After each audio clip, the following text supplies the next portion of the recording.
most common softwood species here.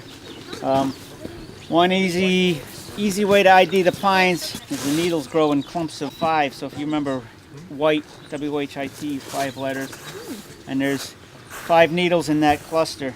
You can see it's kind of got a soft, fluffier look to it. And obviously evergreen. This is a white spruce. You don't find really a lot of spruces in the woods here, but the needles, if you pull one of these off, these are just singly on the twig. And if you looked at it close in cross section, it would be square in cross section. But if you pull a needle and roll it between your fingers, it kind of bumps along. And they're kind of like a pipe cleaner, you know, on the twig. They go all the way around the twig, and they're a little bit pointier. The spruces in general. So we looked at the spruce. It had the needles kind of pipe cleaner-ish, you know, going around the twig. And these are flat if you look at the end of the twig. Of course, these come off individually like the spruce, but these are flat in cross-section. They're also rounded, not pointy like the other ones. Now we're switching gears. We're going to our deciduous trees, our hardwoods. So it's got a really nice form, very distinct, straight, tall-growing tree.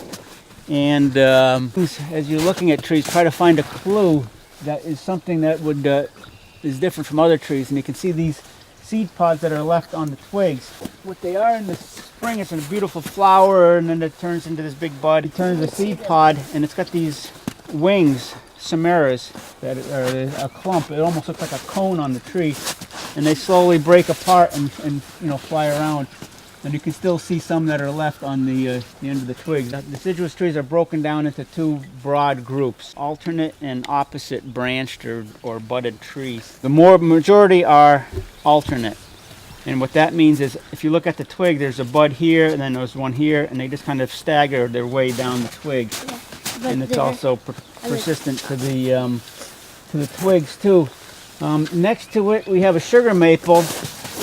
And the maples and ashes are opposite branch. So if you look at a bud or a twig, there's going to be, the buds are directly opposite each other. Sometimes looking up at a tree, you know, you look at these twigs, it's not real obvious, because you may have one bud that will develop into a branch and the one on the other side never did. So it looks like it's alternate. So you really have to get probably a fresher twig to look at it if you want to be sure. Also on that bud where the leaf came out, if you have an ID book, leaf scars, and they have different shapes, and then inside of that scar there's little dots, and those are the vessels that the nutrients go from the leaf to the tree. And those have different shapes. Some are circles, some are, you know, like U shapes, like a smiley face like the ash tree.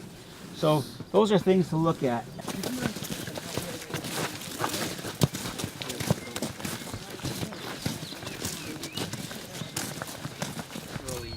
Shrubby growth that you don't see a lot because all the forests here have matured.